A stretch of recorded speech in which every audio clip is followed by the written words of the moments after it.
Stove పైన pan పెట్టుకుని కూరకి సరిపడా ఆయిల్ పోసుకుని 3 పలావాకులు, 2 దాల్చిన చెక్క పలుకులు, 8 లవంగాలు, 2 స్టార్ పువ్వు, 5 యాలకులు, అదేవిధంగా జాజికాయ పొడిని కూడా వేసుకుని వెల్లుల్లిపాయలు వేసుకుందాం.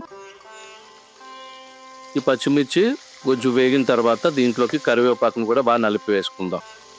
ఇప్పుడు ఇందులోకి కసూరి మేతిని కూడా వేసుకుని ముందుగా మనం తయారు చేసి పెట్టుకున్న ఆనియన్ పేస్ట్ వేసుకుని దీనికి వేగడానికి కొంచెం సాల్ట్ ని కూడా యాడ్ చేసుకుందాం. మనం ఇందులోకి 2 స్పూన్లు అల్లం వెల్లుల్లి పేస్ట్ ని కూడా మనం వేసుకుందాం. 1 టీ స్పూన్ పసుపుని, 1 స్పూన్ ధనియాల పొడిని, 1 టీ స్పూన్ జీలకర్ర పొడి, 2 స్పూన్లు కారాన్ని వేసుకుని టమాటో పేస్ట్ ఇందులో వేసుకుందాం. వేగిన తర్వాత మనం రెడీ చేసి పెట్టుకున్నటువంటి ఈ తలకాయ మాంసాన్ని మొత్తం అంతా కూడా మనం ఇందులో వేసుకుని బాగా మగ్గనివ్వాలి. దీంట్లోకి సాల్ట్, కూరకు సరిపడా మనం సాల్ట్ కూడా వేసేసుకుందాం. ఇప్పుడు ముక్క ములిగేంత వాటర్ మనం ఇందులో పోసుకుని మూత పెట్టేసుకుని 12 విజిల్లు వచ్చేంత వరకు మనం ఉడికించుకోవాలి.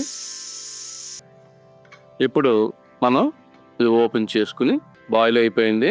ఇప్పుడు మనం గరం మసాలా పొడి, కొత్తిమీరని కూడా వేసుకుని మనం దీన్ని ఇంకొక 5 నిమిషాల పాటు బాగా బాయిల్ అవనివ్వాలి.